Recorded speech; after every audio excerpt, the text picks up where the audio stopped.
Hello class, this is a video on 3 more examples on the reverse chain rule. So let's get straight to it. So for this one, we're going to rewrite this first to make it have negative indices in this case, because it's easier to integrate that. So 2x squared plus 1 to the power of negative 2 dx.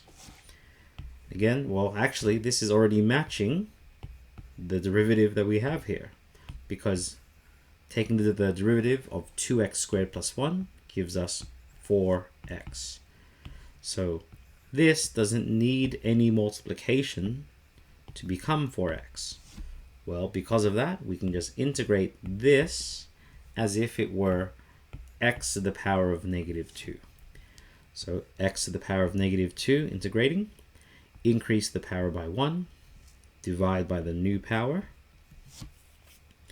and then keeping the chain on the inside. Simplifying all of this, we get negative 1 over 2x squared plus 1 to the power of 1 because of that negative index, but I'm not going to write it in, plus c. Okay, and there we have it. Let's keep going with our next set of examples. So for this one, we are integrating. I'm going to write this as 3 minus 4x cubed to the power of 3 dx. The derivative of 3 minus 4x cubed is going to be negative 12x squared.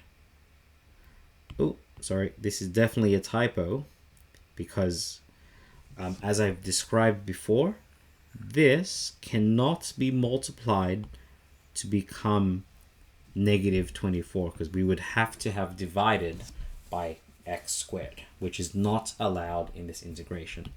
So for the sake of this, let's just write x squared here. It's definitely a typo. Okay, so for this one, we can now integrate this, because for negative 12 to become negative 24, we simply multiply by 2.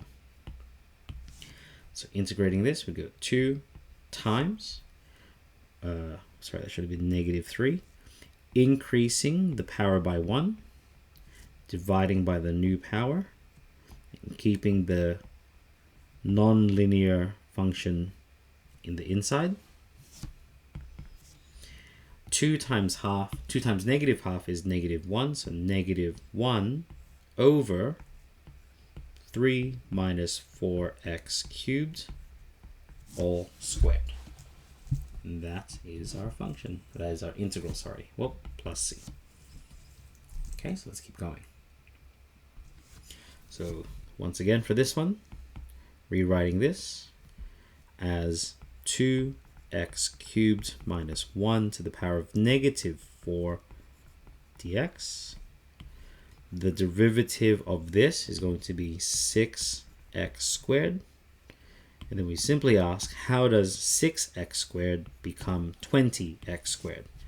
Easiest way to do this, I hope you've seen that, is just divide by 6, multiply by 20. We'll let that simplify itself later on. Dividing that both by 2 is 10 on 3 times increasing the power by 1 of x to the power of negative 4. We get negative 3. Dividing by negative 3, 2x cubed minus 1. And simplifying all of this, we get negative 10 over 9 cubed root, not cube root, 9 2x cubed minus 1 to the power of 3 plus c. Okay, so I hope it's giving you an insight into more examples in the reverse chain rule. So hope to see you in the next video, and best of luck.